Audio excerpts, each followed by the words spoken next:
যে কোনো দিন তাৰিখ উল্লেখ নহ'ব, আন্দোলন হ'ব ধাৰাসাৰ। এই যে কিছুমানে আন্দোলন কৰি আছে, হয়তো আপোনালোকে 1000 1500 ৰান্ধনি গোটাই আপোনালোকে হয়তো আন্দোলন দেখাই আছে, কিন্তু তেনেকা নহয়। আন্দোলন হ'ব, 1 লাখ ৰান্ধনি আহি আন্দোলন কৰিব।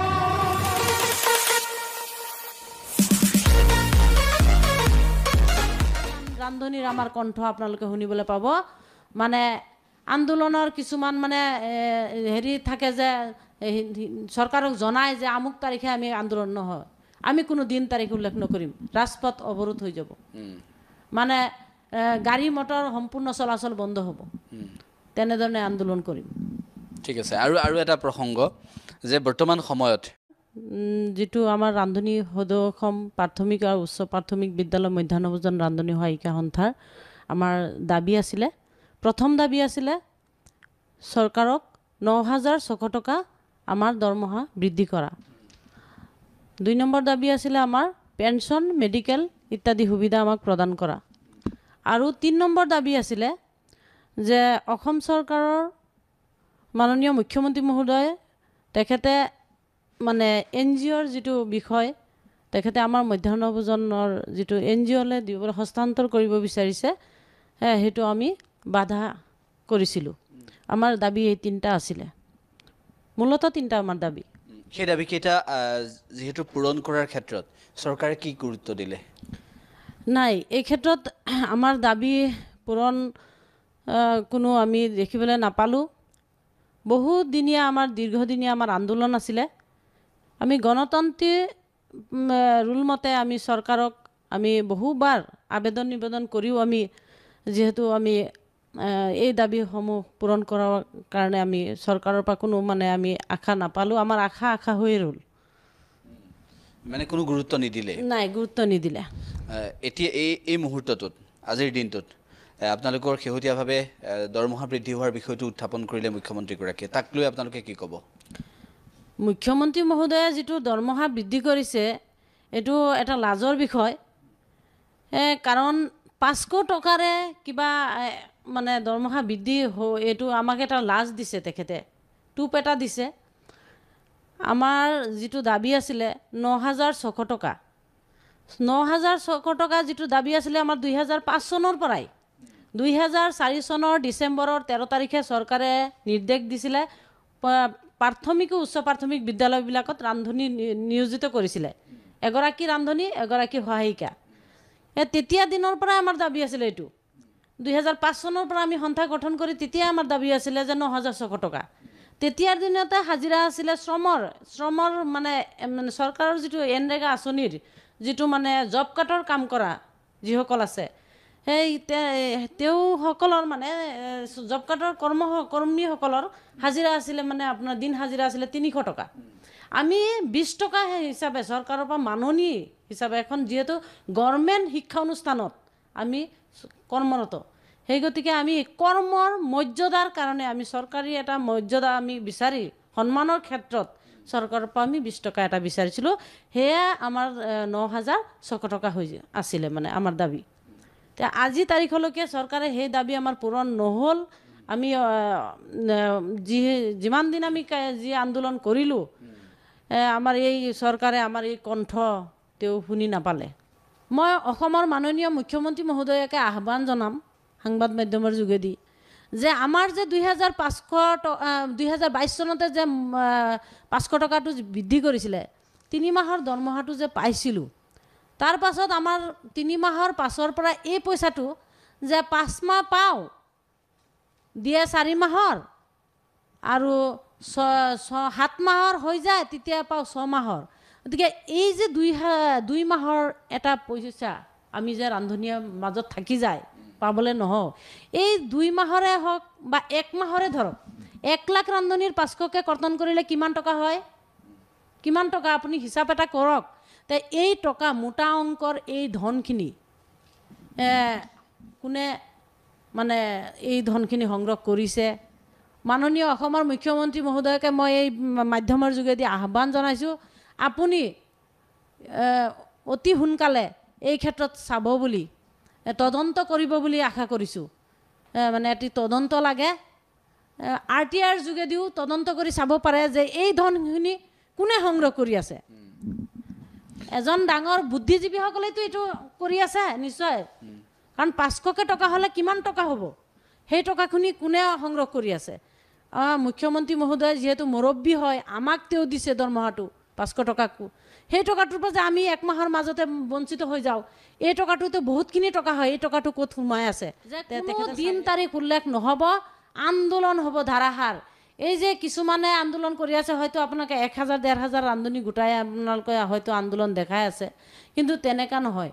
আন্দোলন হ'ব, 1 লাখ ৰান্ধনি আহি আন্দোলন কৰিম। 1 লাখ ৰান্ধনিৰ আমাৰ কণ্ঠ আপোনালোকে শুনিবলৈ পাব।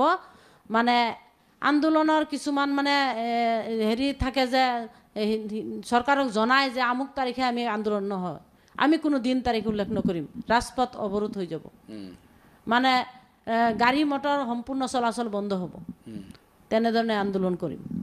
ঠিক আছে। আৰু এটা প্ৰসংগ যে বৰ্তমান সময়ত যিটো আমাৰ ৰান্ধনি সদৌ প্ৰাথমিক আৰু উচ্চ প্ৰাথমিক বিদ্যালয় মধ্যাহ্ন ভোজন ৰান্ধনি সহায়িকা সন্থাৰ আমাৰ দাবী আছিলে, প্ৰথম দাবী আছিলে চৰকাৰক 9600 টকা আমাৰ দৰমহা বৃদ্ধি কৰা। 2 নম্বৰ দাবী আছিলে আমাৰ পেঞ্চন, মেডিকেল ইত্যাদি সুবিধা আমাক প্ৰদান কৰা। আৰু 3 নম্বৰ দাবী আছিলে যে অসম চৰকাৰৰ মাননীয় মুখ্যমন্ত্ৰী মহোদয় তেখেতে মানে NGOৰ যিটো বিষয়, তেখেতে আমাৰ মধ্যাহ্ন ভোজনৰ যিটো NGOলৈ দিবলৈ হস্তান্তৰ কৰিব বিচাৰিছে, সেইটো আমি বাধা কৰিছিলোঁ। আমাৰ দাবী এই 3টা আছিলে, মূলতঃ 3টা আমাৰ দাবী। সেই দাবীকেইটা যিহেতু পূৰণ কৰাৰ ক্ষেত্ৰত চৰকাৰে কি গুৰুত্ব দিলে? নাই, এই ক্ষেত্ৰত আমাৰ দাবী পূৰণ কোনো আমি দেখিবলৈ নাপালোঁ। বহুদিনীয়া আমাৰ দীৰ্ঘদিনীয়া আমাৰ আন্দোলন আছিলে। আমি গণতান্ত্ৰিক ৰুল মতে আমি চৰকাৰক আমি বহুবাৰ আবেদন নিবেদন কৰিও আমি যিহেতু আমি এই দাবীসমূহ পূৰণ কৰাৰ কাৰণে আমি চৰকাৰৰ পৰা কোনো মানে আমি আশা নাপালোঁ। আমাৰ আশা হৈয়ে ৰ'ল, মানে কোনো গুৰুত্ব নিদিলে? নাই, গুৰুত্ব নিদিলে। এতিয়া এই মুহূৰ্তটোত, আজিৰ দিনটোত আপোনালোকৰ শেহতীয়াভাৱে দৰমহা বৃদ্ধি হোৱাৰ বিষয়টো উত্থাপন কৰিলে মুখ্যমন্ত্ৰীগৰাকীয়ে, তাক লৈ আপোনালোকে কি ক'ব?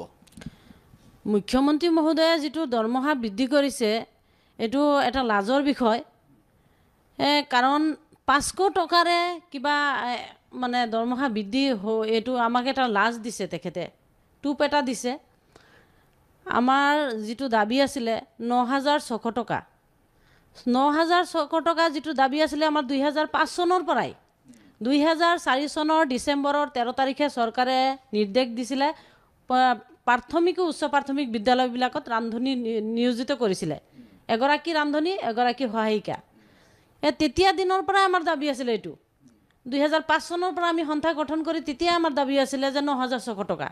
তেতিয়াৰ দিনতে হাজিৰা আছিলে শ্ৰমৰ মানে চৰকাৰৰ যিটো এনৰেগা আঁচনিৰ যিটো মানে জব কাৰ্ডৰ কাম কৰা যিসকল আছে, সেই তেওঁসকলৰ মানে জব কাৰ্ডৰ কৰ্মীসকলৰ হাজিৰা আছিলে মানে আপোনাৰ দিন হাজিৰা আছিলে 300 টকা। আমি 20 টকা হিচাপে চৰকাৰৰ পৰা মাননি হিচাপে, এখন যিহেতু গভৰ্ণমেণ্ট শিক্ষা অনুষ্ঠানত আমি কৰ্মৰত, সেই গতিকে আমি কৰ্মৰ মৰ্যাদাৰ কাৰণে আমি চৰকাৰী এটা মৰ্যাদা আমি বিচাৰি সন্মানৰ ক্ষেত্ৰত চৰকাৰৰ পৰা আমি 20 টকা এটা বিচাৰিছিলোঁ। সেয়া আমাৰ 9600 টকা হৈ আছিলে মানে আমাৰ দাবী। এতিয়া আজি তাৰিখলৈকে চৰকাৰে সেই দাবী আমাৰ পূৰণ নহ'ল। আমি যিমান দিন আমি যি আন্দোলন কৰিলোঁ, আমাৰ এই চৰকাৰে আমাৰ এই কণ্ঠ তেওঁ শুনি নাপালে। মই অসমৰ মাননীয় মুখ্যমন্ত্ৰী মহোদয়কে আহ্বান জনাম সংবাদ মাধ্যমৰ যোগেদি যে আমাৰ যে 2022 চনতে যে 500 টকাটো বৃদ্ধি কৰিছিলে, 3 মাহৰ দৰমহাটো যে পাইছিলোঁ, তাৰ পাছত আমাৰ 3 মাহৰ পাছৰ পৰা এই পইচাটো যে 5 মাহ পাওঁ, দিয়ে 4 মাহৰ আৰু 7 মাহৰ হৈ যায়, তেতিয়া পাওঁ 6 মাহৰ। গতিকে এই যে 2 মাহৰ এটা পইচা আমি যে ৰান্ধনীৰ মাজত থাকি যায় পাবলৈ নহওঁ, এই 2 মাহৰে হওক বা 1 মাহৰে ধৰক, 1 লাখ ৰান্ধনীৰ 500কে কৰ্তন কৰিলে কিমান টকা হয়? কিমান টকা আপুনি হিচাপ এটা কৰক। তে এই টকা মোটা অংকৰ এই ধনখিনি কোনে মানে এই ধনখিনি সংগ্ৰহ কৰিছে, মাননীয় অসমৰ মুখ্যমন্ত্ৰী মহোদয়কে মই এই মাধ্যমৰ যোগেদি আহ্বান জনাইছোঁ, আপুনি অতি সোনকালে এই ক্ষেত্ৰত চাব বুলি, তদন্ত কৰিব বুলি আশা কৰিছোঁ। মানে এটি তদন্ত লাগে, RTIৰ যোগেদিও তদন্ত কৰি চাব পাৰে যে এই ধনখিনি কোনে সংগ্ৰহ কৰি আছে। এজন ডাঙৰ বুদ্ধিজীৱীসকলেতো এইটো কৰি আছে নিশ্চয়, কাৰণ 500কে টকা হ'লে কিমান টকা হ'ব, সেই টকাখিনি কোনে সংগ্ৰহ কৰি আছে। মুখ্যমন্ত্ৰী মহোদয় যিহেতু মুৰব্বী হয়, আমাক তেওঁ দিছে দৰমহাটো 500 টকাকো, সেই টকাটোৰ পৰা যে আমি এক মাহৰ মাজতে বঞ্চিত হৈ যাওঁ, এই টকাটোতো বহুতখিনি টকা হয়, এই টকাটো ক'ত সোমাই আছে তেখেতে চাব।